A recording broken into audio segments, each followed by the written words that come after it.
Good morning Telangana. ఇక నేను assembly సమావేశాల్లో శ్వేతపత్రం విడుదల చేసింది కాంగ్రెస్ ప్రభుత్వం. ఇందులో భాగంగా అందరూ కూడా పవర్ పాయింట్ ప్రెజెంటేషన్ ఊహించారు. కాకపోతే పవర్ పాయింట్ ప్రెజెంటేషన్ లేకుండా వైట్ పేపర్ రూపంలో ఈమెయిల్ అందరూ కూడా సప్లై చేయడం, అది ఎటు చూసినా సోషల్ మీడియా వ్యాప్తంగా చిట్ట చివరి ప్రజలకు చేరేంత వరకు కూడా ప్రయత్నం చేయాలంటే కూడా వాళ్ళ ప్రయత్నం చూసినాం.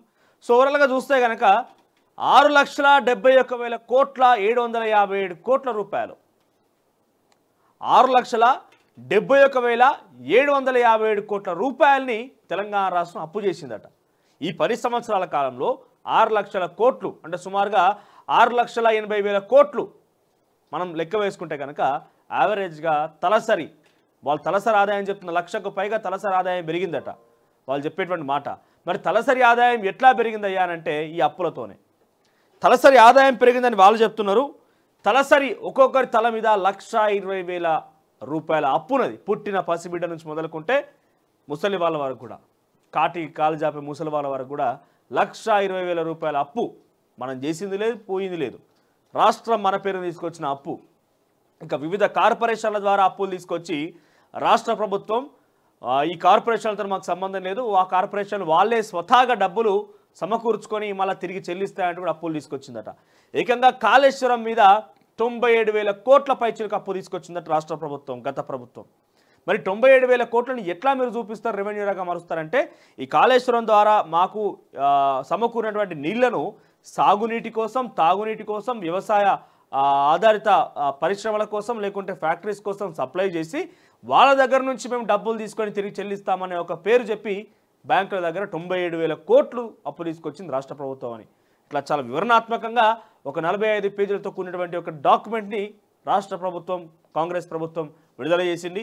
మరి దీనికి ధీటుగానే హరీష్ రావు కూడా అక్కడ తన వంతు ప్రయత్నం చేసిండు. ఏమేమి చేయగలిగినాం, ఏమేమి చేసినాం అంతా కూడా మాకు తెలుసు అని చెప్పి కూడా తన వంతుగా ప్రయత్నం చేసిండు. కానీ మొట్టమొదటిసారి నేను అసెంబ్లీ సమావేశాలు చూస్తే కాస్త వాడివేడిగా జరిగినప్పటికి కూడా ప్రతిపక్షానికి ప్రముఖ పాత్ర పోషించినది తెలంగాణ రాష్ట్రం ఏర్పడిన తర్వాత మొట్టమొదటి ప్రభుత్వం కాంగ్రెస్ ప్రభుత్వమే. గతంలో మీరు చూస్తే ఎమ్మెల్యేలు ఉన్నప్పటికీ కూడా వాళ్ళకి మాట్లాడే అవకాశం లేదు. ఎక్కడ కూడా 5-2 నిమిషాలకు మించి మాట్లాడేట్టుగా అవకాశం కల్పించారు అక్కడ. సో ఇప్పుడు చూస్తే గంటకు పైచిలకు హరీష్ రావు మాట్లాడిండు, అక్బరుద్దీన్ ఓవైసీ మాట్లాడిండు, బీజేపీ తరఫున మహేశ్వర్ రెడ్డి మాట్లాడిండు. అంటే చాలా వివరణాత్మకమైనటువంటి ఒక హెల్దీ పాలిటిక్స్ అనేది కనిపించినాయి, అవకాశం కల్పించింది కాంగ్రెస్ ప్రభుత్వం. గతంలో మనం చూస్తే మధ్యలో కాగానే మైక్ కట్ చేయడం, ఎవరైతే వ్యతిరేకంగా మాట్లాడి మైక్ కట్ చేయడం, లేకుంటే వాళ్ళని సస్పెండ్ చేయడం, ఏమైనా నిరసన తెలపంగానే ఇవన్నీ జరిగేది. ఇవన్నీ హైలైట్స్గా ఉన్నాయి అసెంబ్లీ సమావేశాలు. ఈరోజు కూడా అసెంబ్లీ సమావేశాలు కొనసాగే అవకాశం ఉంది. ఇక ఏదైతే సిడబ్ల్యూసి సమావేశం జరుగుతుంది ఈరోజు, సో ఈ సిడబ్ల్యూసి సమావేశానికి హాజరయ్యేందుకు రేవంత్ రెడ్డి ఈరోజు ఢిల్లీకి పయనమవుతున్నారు. దీంతో పాటుగా ఈరోజు 21వ తేదీ అంటే కలెక్టర్తో సమీక్ష ఉండబోతుంది. మరి సమీక్ష అనంతరం ఢిల్లీకి పయనమయ్యే విధంగా రేవంత్ రెడ్డి ప్లాన్ చేస్తున్నారు. మరి ఏ రకంగా ఉండబోతుంది ఈరోజు సమావేశం, ఏ రకంగా వాడివేడిగా జరగబోతుంది మాత్రం చూడాల్సి ఉంది. ఇక ఇదే అంశాలకు సంబంధించి వివిధ వార్తాపత్రిక కథనాలు చూద్దాం.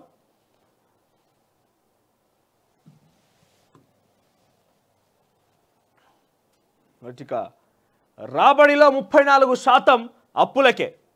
మీరు గమనిస్తే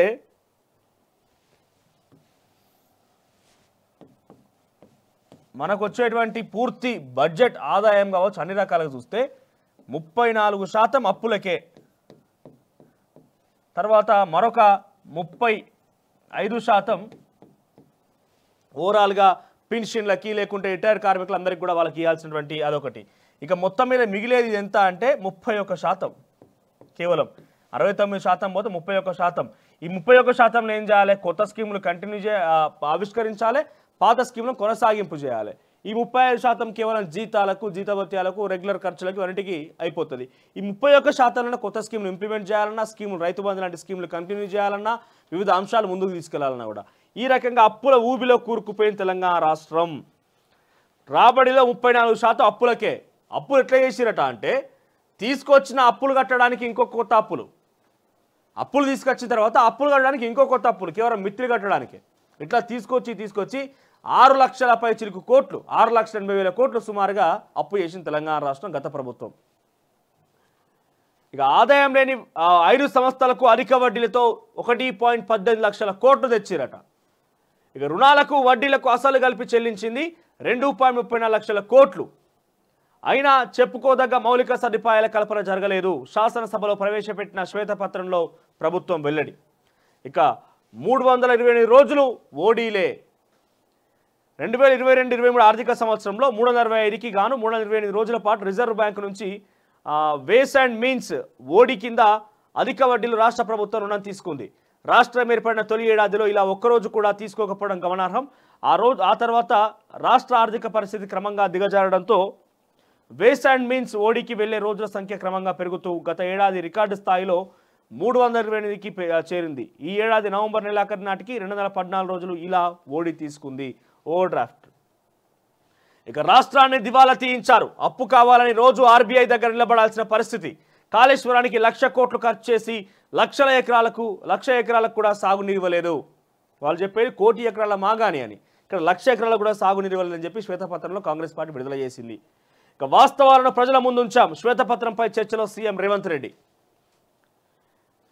ఇక లెక్కలన్నీ తప్పుల తడక, హామీల నుంచి తప్పించుకునేందుకు సర్కారు యత్నమన్న హరీష్ రావు. ఇక అప్పులు తీర్చడానికి అప్పుల ఒక్కో కుటుంబంపై 7 లక్షల రుణభారం అంటున్న మంత్రి బట్టి. ఇక యుద్ధబేరి మోగింది తెదేపా జనసేన మహాకలయిక. వేదికైన యువగలం విజయోత్సవ సభ. ఉమ్మడి ఎన్నికల శంఖారావంతో దద్దరిన పోలివల్లి. యువగలం పాదయాత్ర పేరిట పాదయాత్ర ముగింపు సభలో ఆంధ్రప్రదేశ్ జరిగిన మీటింగ్ గురించి ఒకటి హైలైట్గా ఉంది. ఈనాడులో కథనాలు ఈ రకంగా ఉన్నాయి. ఇక ఆంధ్రజ్యోతి విషయానికి వస్తే క్రీడా పురస్కారాల్లో తెలుగు వెలుగులు. సాత్విక్కు ఖేల్ రత్న, హుస్సాం, ఈషా, అజయ్కి అర్జున, 8 మంది కోచ్లకు ద్రోణాచార్య, 3కి ధ్యానచంద్. ఇక ఆర్థిక అరాచకం. 10 ఏళ్లలో 2 ఫామ్ హౌస్ తప్ప ఆస్తులు సృష్టించలేదు. ఆర్థిక పరిస్థితిపై వాస్తవ విషయాలు వెల్లడికే శ్వేతపత్రం. విపక్షాలు మాకు శత్రువులు కాదు, ప్రత్యర్థులు మాత్రమే. మిషన్ భగీరథ పైన సమగ్ర విచారణ జరిపిస్తాం. రాష్ట్రానికి అధికారులను కించపరచవద్దంటున్న బట్టి విక్రమార్క. ఇక చూడండి, 6,71,757 కోట్లు తెలంగాణ రాష్ట్రం గత 10 ఏళ్లలో తీసుకొచ్చిన అప్పు 6,71,757 కోట్ల రూపాయల సగటున ఒక్కో వ్యక్తి మీద యావరేజ్గా. తెలంగాణ రాష్ట్రంలో మనం 4 కోట్ల జనాభాని చెప్పుకుంటాం. ఒక్కొక్క వ్యక్తి మీద యావరేజ్గా 1,20,000 కోట్ల రూపాయల అప్పు రెడీగా ఉన్నది మనకి, పుట్టిన వ్యక్తికి కూడా. ఇది తెలంగాణ అప్పు. మిగులు రాష్ట్రాన్ని అప్పుల కుప్పగా మార్చిన గత ప్రభుత్వం. ఇక నేడు ఢిల్లీకి ముఖ్యమంత్రి రేవంత్ సిడబ్ల్యూసీ సమావేశంలో పాల్గొనేందుకే 1,00,000 కోట్లతో నీళ్లిచ్చింది. 1,00,000 ఎకరాలకే కాళేశ్వరం దోషను వదలమంటున్న మంత్రి ఉత్తమ్. అప్పులు కాదు ఆస్తులు పెంచాం. 10 ఏళ్ల పాలనపై బీఆర్ఎస్ బుక్లెట్ విడుదల. ఇక బీఆర్ఎస్ది ఆర్థిక విధ్వంసం. రోజువారీ అవసరాల కోసం ఆర్బీఐ వద్ద నిల్చొనే పరిస్థితి. ప్రభుత్వ ఉద్యోగులను, బ్యాంకులు ఎగరవేతదారులను గుర్తించే దుస్థితి బీఆర్ఎస్ ప్రభుత్వం తీసుకొచ్చింది. శ్వేతపత్రంలోని లెక్కలన్నీ ఆర్బీఐ కాగ్ నుంచి తీసుకున్నవే. హరీష్ వద్ద పనిచేసిన ఆర్థిక కార్యదర్శి సంతకం చేసిందే. రాజకీయాల కోసం కాదు, ప్రజల కోసమే ఆలోచిస్తున్నాం. అసెంబ్లీలో ముఖ్యమంత్రి రేవంత్ రెడ్డి వ్యాఖ్యలు. నీళ్లు అమ్ముతామని చెప్పి అప్పు తెచ్చారు. కాళేశ్వరంపై బ్యాంకుల్ని మభ్యపెట్టిన గత సర్కార్ అంటున్న రేవంత్. ఇక ప్రగతి దారులు నిర్మించాం. 1,00,000 కోట్ల బడ్జెట్ 2.9 లక్షల కోట్లకు పెంచాం. ఇక తండ్రి కొడుకులు వాడుకొని వదిలేస్తారు. హరీష్ బీఆర్ఎస్లో ఎంత కష్టపడినా లాభం లేదు, మీరు చెప్పినవన్నీ అబద్ధాలంటున్న రాజగోపాల్. మీ లెక్క పీసీ అధ్యక్ష పదవిని 50 కోట్లకు కొనేవాళ్ళం కాదంటున్న హరీష్. కేటీఆర్ మీరు ఎలా కొట్లాడుకున్నారో నేను చెప్పాలన్న మంత్రి కోమటిరెడ్డి. ఇక యువగలం పోటెత్తిన జనమంటూ ఏపీకి సంబంధించిన వార్త కూడా హైలైట్గా ఉంది. ఆ తర్వాత అప్పులు చేయొద్దు, ప్రజలపై భారం మోపొద్దు అంటూ నిర్మల్ ఎమ్మెల్యే ఏలేటి మహేశ్వర్ రెడ్డి. ఇక రమేష్ రెడ్డి గడల అవుట్. ఇక డిఎంఈ డిహెచ్లను మార్చిన సర్కార్. వైద్య విద్య సంచాలకులుగా డాక్టర్ త్రివేణి, ప్రజారోగ్య సంచాలకులుగా డాక్టర్ రవీంద్ర నాయక్. కొత్త డిఎంఈ డిహెచ్ బాధ్యతల స్వీకరణ. డిఎంఈ నియామకంపై సీనియర్ల ఆక్షేపణ. ఇక సన్నద్ధంగా ఉండండి, కోవిడ్పై మాక్ డ్రిల్ను పూర్తి చేయండి. కోవిడ్పై ఉన్నత స్థాయి సమీక్ష. వైద్యారోగ్య శాఖ మంత్రి దామోదర్ రాజనరసింహ. ఇక మరో 6 కేసులు, అన్ని హైదరాబాద్లోనే. సిర్పూర్లో చలి ఎంత 7.1 డిగ్రీలట. అంటే యావరేజ్గా గడ్డగట్టిపోయే చలి. 7.1 డిగ్రీల ఉష్ణోగ్రత నమోదైందట. ఇక బిగ్ బాస్ విజేత పల్లవి ప్రశాంత్ అరెస్ట్. దీని గురించి మాట్లాడదాం మనం. ఇక రాజద్రోహం, ఇకపై దేశద్రోహం. ప్రభుత్వాన్ని అంటే ఊరుకుంటాం, కానీ దేశాన్ని విమర్శిస్తే జైలుకే. ప్రపంచంలో అత్యధిక న్యాయ వ్యవస్థ. నాటి బ్రిటిష్ చట్టాల్లో శిక్షకు ప్రాధాన్యం, నేటి చట్టాలతో న్యాయానికి పెద్దపీట. భారతీయ ఆలోచనలతో రూపొందించాం. మోదీ హయాం ఉగ్రవాదంపై ఉక్కుపాదమే. మహిళలకు ఈఎఫ్ఐఆర్ అవకాశం. దేశమంతటా 0 ఎఫ్ఐఆర్ సదుపాయం. నేరాన్ని అంగీకరిస్తే శిక్ష తీవ్రత తగ్గింపు. కేంద్ర హోంమంత్రి అమిత్ షా వెల్లడి. న్యాయ సంహిత, నాగరిక సురక్ష, సంహిత భారతీయ సాక్ష్య బిల్లుకు లోక్సభ ఆమోదం. బిల్లును వ్యతిరేకించిన ఓవైసీ హర్సిమ్రత్. ఇక ధన్కడ్కు సంఘీభావం స్పందించిన రాష్ట్రపతి ముర్ము, ప్రధాని మోదీ. రాజ్యసభలో 10 నిమిషాల పాటు మౌనంగా నిలబడి నిరసన తెలిపిన కేంద్ర మంత్రులు. నేను దళితుని కాబట్టే పార్లమెంట్లో మాట్లాడనివ్వడం లేదని చెప్పాలా? ధన్కడ్ వ్యాఖ్యలపై ఖర్గే విమర్శలు. మరో 2 ఎంపీలపై సస్పెన్షన్. టెలికాం బిల్లుకు లోక్సభ ఆమోదం. ఎన్నికల ఫలితాలు నిరాశపరిచాయి. ఎంపీల సమావేశంలో సోనియా వ్యాఖ్యలు. ఇక పోచంపల్లి అభివృద్ధి కృషి చేయాలంటున్న ద్రౌపది ముర్ము. తెలంగాణ చేనేత వస్త్రాలకు ప్రపంచ ఖ్యాతి అంటూ కూడా చేపట్టినటువంటి మాట్లాడిన మాటలు. యాదాద్రి జిల్లా భూదాన్ పోచంపల్లిలో పర్యటన. ఇక వెలుగు విషయానికి వస్తే పోచంపల్లి చీరలకు రాష్ట్రపతి ఫిదా అంటూ ఒక వార్త. ఇక రాష్ట్ర అప్పులు 6.71 లక్షల కోట్లు. ఇక్కడ చూడండి, అప్పుల వడ్డీలకు ఎంత? 34% అప్పులకు తీసుకొచ్చిన వడ్డీల కట్టనీకే, అసలు కాదు, జస్ట్ వడ్డీల కట్టనీకే 34% మనం రెవెన్యూ ఖర్చు చేయాల్సి ఉంటుంది. ఇకపోతే 35% జీతాలకు, రిటైర్డ్ ఉద్యోగులకు, ఎంప్లాయీస్కి పెన్షన్లు. కేవలం రాష్ట్ర ప్రభుత్వం దగ్గర ఉన్నది 31% మాత్రమే. ఏంది? వెల్ఫేర్ స్కీములు. గత ప్రభుత్వం ప్రవేశపెట్టిన వెల్ఫేర్ స్కీములతో పాటుగా కొత్తగా ప్రవేశపెట్టాల్సిన వెల్ఫేర్ స్కీముల కోసం కూడా 34% మార్క్ మాత్రమే వాడుకోవచ్చు రాష్ట్ర బడ్జెట్ల. ఇక మీరి అభివృద్ధి కాదు, ఆర్థిక విధ్వంసం.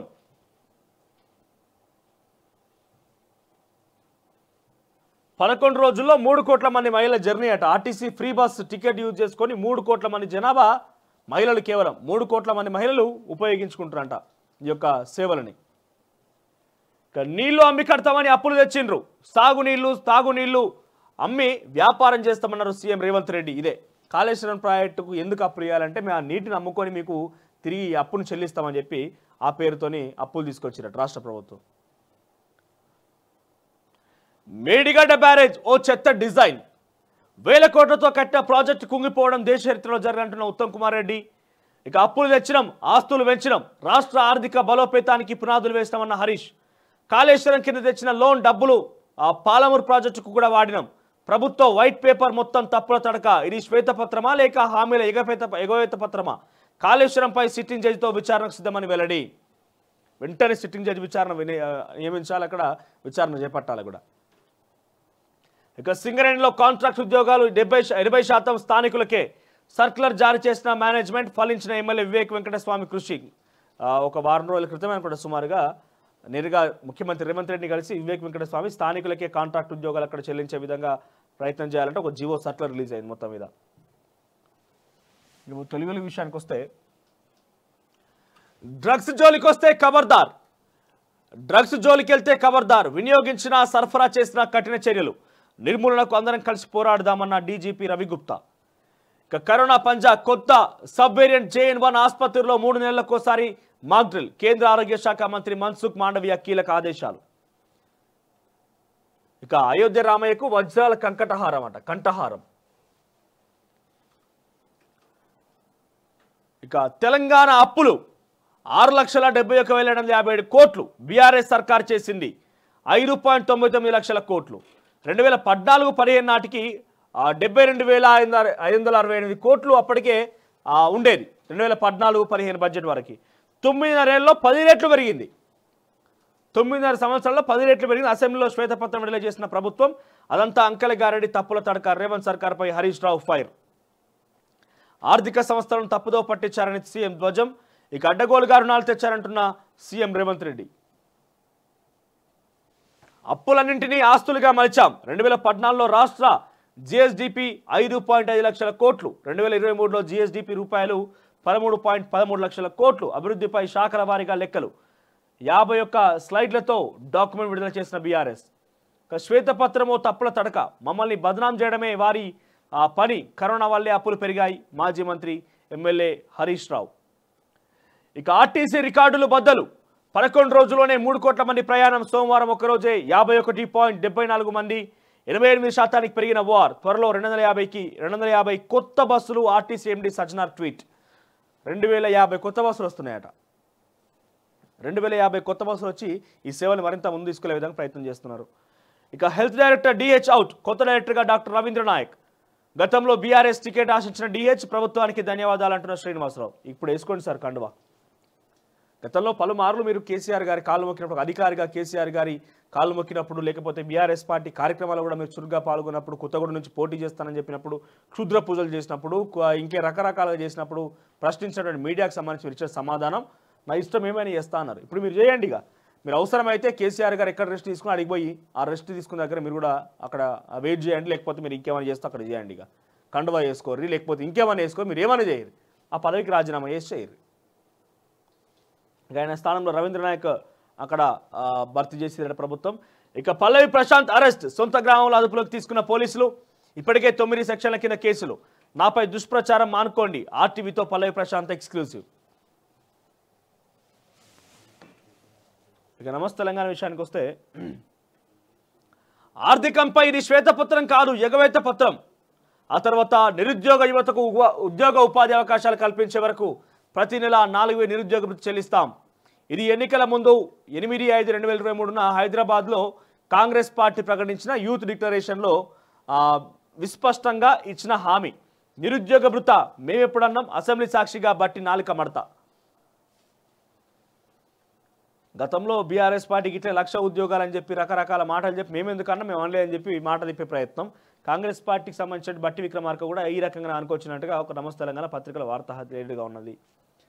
ఇక అంతా ఖరాబ్గా ఉందని మేము చెప్పడం లేదు. ఆ తర్వాత నా తెలంగాణను కాపాడుకునేందుకు చెప్తున్నా అంటున్న అక్బరుద్దీన్ ఓవైసీ అడిగిన ప్రశ్నలకి శ్రీబాబు సమాధానంగా ఇచ్చిన వార్తలు ఒకటి హైలైట్గా ఉన్నాయి. ఇక ఇక్కడ క్యూఆర్ కోడ్ స్కాన్ చేస్తే 10 ఏళ్ళుగా తెలంగాణ రాష్ట్రం క్రియేట్ చేసిన ఆస్తుల సంగతి సరే, అప్పుల సంగతి ఏంటని చెప్పి అడుగుతున్నారు. వీళ్ళు ఆస్తులు విడుదల చేస్తే వీళ్ళు అప్పులు విడుదల చేసారు. ఇక జైలు ఊరు మధ్యలో ఉండాలి, దవాఖానా ఊరవతల ఉండాలి. అప్పులు తెచ్చి బిల్డింగులు కట్టామని చెప్తున్నారు. వరంగల్ నగరం మధ్యలో ఉన్న నిజాం నవాబుల కాలం నాటి పురాతనమైన సెంట్రల్ జైలు కూలగొట్టి దవాఖానా కట్టారు. ఇది సరికాదు. దవాఖానా సిటీ మధ్యలో కంటే ఊరు చివర ఉంటేనే బాగుండేది. సచివాలయ పాత భవనాన్ని కూలగొట్టి మళ్ళీ అక్కడే ఎందుకు కట్టారు, ఇంకెక్కడైనా అయితే బాగుండేది అంటున్న కొండా సురేఖ. కుటుంబం, అన్నగారి కుటుంబం ఏందిది?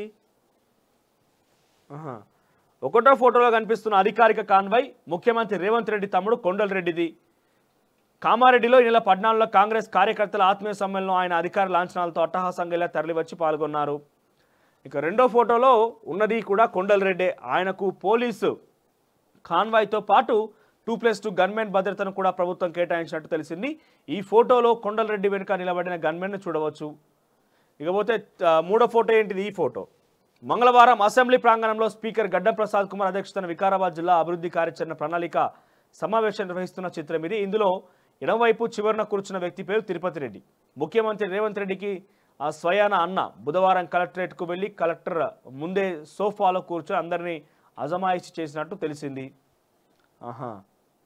మరి ఇదే అంశం సరే ఇక్కడ తప్పిదం జరిగి ఉండొచ్చు. అత్యుత్సాహం ప్రదర్శించకుండా కాంగ్రెస్ ప్రభుత్వంలో ఇటువంటి అత్యుత్సాహపరచకుండా, అంటే అత్యుత్సాహం ప్రదర్శించి ఏమో జరిగిపోయింది, ఏమో చేసిన మొత్తం వీళ్ళు రాజుల కాలంలో యుద్ధం చేసి కాలకేయ బాహుబలి లెక్క చేయకుండా ప్రజలు ఇచ్చిన తీర్పు కాబట్టి ప్రజల సంక్షేమం కోసం పనిచేయాలి. కానీ ఇలాంటి అడ్డదారులకి ఇటువంటి చేయొద్దు. అది ఎవరి కుటుంబమైనా కానీ, ఇక్కడ కొండలరెడ్డి అనే కానీ లేకపోతే ఇక్కడ తిరుపతి రెడ్డి కానీ ఎవరైనా కానీ వాళ్ళు ఏం చేయాలి అంటే జర ఆచితూచి అడుగులు వేయాలి. ప్రజలు ఇచ్చే తీర్పుని ప్రజల కోసం ఉపయోగపడంగా వేయాలి చెప్ప మీరు ఎటువంటి పదవులు లేకున్నా ప్రభుత్వ సొమ్మును ఇట్లా దుర్వినియోగపరచడం తప్పది. కాన్వేలకు ఇవన్నీ అవసరం లేదు.